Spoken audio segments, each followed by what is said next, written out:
ಸಮಯದ ಅಭಾವ, ಎಲ್ಲರೂ ನಮ್ಮ ಗಣ್ಯರು ಮಾತನಾಡೋರಿದ್ರು.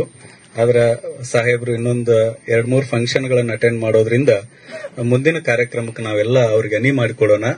ಇಷ್ಟೇ ಕೊನೆಯದಾಗಿ ಹೇಳೋದು, ಅವ್ರು ಸದಾ ನಮ್ಮ ಬೆನ್ನೆಲುಬಾಗಿರ್ಲಿ. ಮುಂದಿನ ಬರುವ ದಿನಮಾನಗಳಲ್ಲಿ ಮುಖ್ಯಮಂತ್ರಿಗಳಾಗಿ ಸಿದ್ದಲಿಂಗೇಶ್ವರ ಮಠಕ್ಕೆ ನಮ್ಮ ಸೌಕಾರ ಬರ್ಲಿ ಎನ್ನುವಂತ ಮಾತನ್ನು ಹೇಳ್ತಾ, ಅವ್ರ ಮುಖ್ಯಮಂತ್ರಿಗಳಾಗಿ ಬಂದ ತಕ್ಷಣನೇ ಈ ಮಠ ಅವ್ರ ಕಡೆಯಿಂದನೇ ಉದ್ಘಾಟನೆಯನ್ನು ಮಾಡಿಸ್ತೇನೆ ಎನ್ನುವಂತ ಮಾತನ್ನ ಈ ಸಂದರ್ಭದಲ್ಲಿ ಹೇಳಿ, ನಮ್ಮಿಂದ ಈಗ ಸಾಹೇಬ್ರು ನಮ್ಮನ್ನೆಲ್ಲ ಕುರಿತು ಮಾತನಾಡಬೇಕಾಗಿ ವಿನಂತಿ. ಸಮಯದ ಅಭಾವ, ಎಲ್ಲರೂ ನಮ್ಮ ಗಣ್ಯರು ಮಾತನಾಡೋರಿದ್ರು. ಆದ್ರ ಸಾಹೇಬ್ರು ಇನ್ನೊಂದು 2-3 ಫಂಕ್ಷನ್ಗಳನ್ನು ಅಟೆಂಡ್ ಮಾಡೋದ್ರಿಂದ ಮುಂದಿನ ಕಾರ್ಯಕ್ರಮಕ್ಕೆ ನಾವೆಲ್ಲ ಅವ್ರಿಗೆ ಅನಿ ಮಾಡಿಕೊಡೋಣ. ಇಷ್ಟೇ ಕೊನೆಯದಾಗಿ ಹೇಳೋದು, ಅವ್ರು ಸದಾ ನಮ್ಮ ಬೆನ್ನೆಲುಬಾಗಿರ್ಲಿ.